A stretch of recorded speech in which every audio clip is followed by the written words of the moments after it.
وحش الميكروفونات بات خبيرا في البهتان والكذب.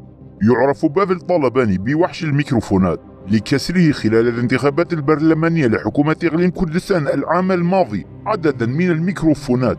اكتسب هذا اللقب، لكنه اكتسب خبرة أخرى في مجال آخر هذا العام، ألا وهو التخصص في البهتان والكذب. دخول بافل طالباني معترك السياسة جاء متأخرا، لذا رمى بنفسه في هذا الميدان كجاهل بليد أرعن، لا مبدأ ولا وفاء ولا رحمة له. تذكروا جيدا متى رأيتم وجه بافل طالباني واسمه على الشاشة؟ بالتأكيد في 22 أكتوبر بعد بيع كركوك للحشد الشعبي.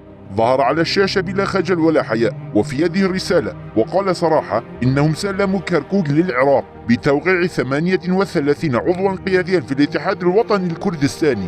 قال بافل ذلك وكأنه ليس خيانة وطنية، وكأنه سلم كركوك لأصحابها الأصليين، وكأنها ليست مدينة كردستانية. يقال بأن مجيء الخميس واضح من الأربعاء. هذه الأحداث المعروفة بخيانة كركوك كشفت أمورا كثيرة، لكن بافل طالباني لم يغير شيئا، لا نفسه ولا نهجه وطريقه، بل استمر على نفس السلبيات حتى يومنا هذا. فبعد تسليمه لكركوك ماذا حدث؟ تعالوا معا نستذكر ما حصل.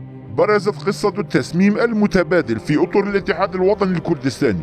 الرفاق والأخوة والأصدقاء والمسؤولون الجميع قال بأنهم تعرضوا للتسميم. اتهم بعضهم بعضا، تعاظمت وتفاقمت المشاكل بينهم، واستلوا السيوف لبعضهم البعض. الشخصيات التي كانت من كادح الاتحاد الوطني بالأمس أمثال الملا باختيار وعشرات آخرين تم طرحهم خارج الاتحاد بين عشية وضحاها، بل وصل الأمر إلى الاستيلاء على أموالهم وممتلكاتهم. تم تصفية المخالفين داخل الاتحاد أمثال مراد كاني كردي وهوكار جاف وعشرات آخرين.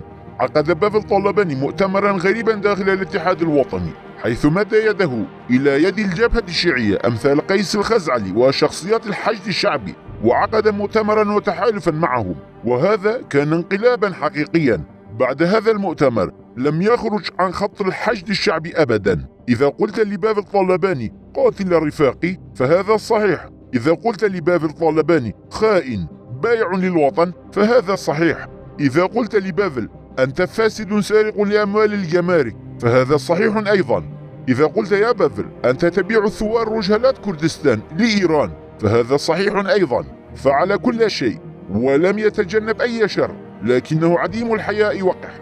يتحدث في الميادين عن الديمقراطية ويقول إنه حرر كركوك.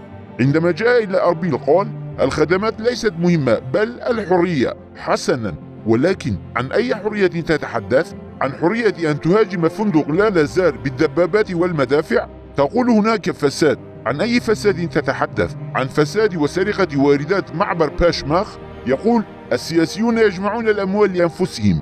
إذن فما هي أموالك في لندن؟ وأين خزائنك السرية المدفونة في دباشان؟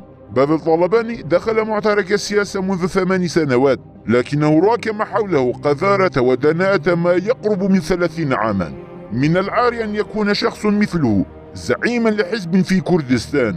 ببساطة يجب على جماهير الاتحاد الوطني الكردستاني وأهالي السليمانية أن يقولوا لبافل طالباني كفى، كف عن سياساتك القذرة والجشعة والرجعية هذه.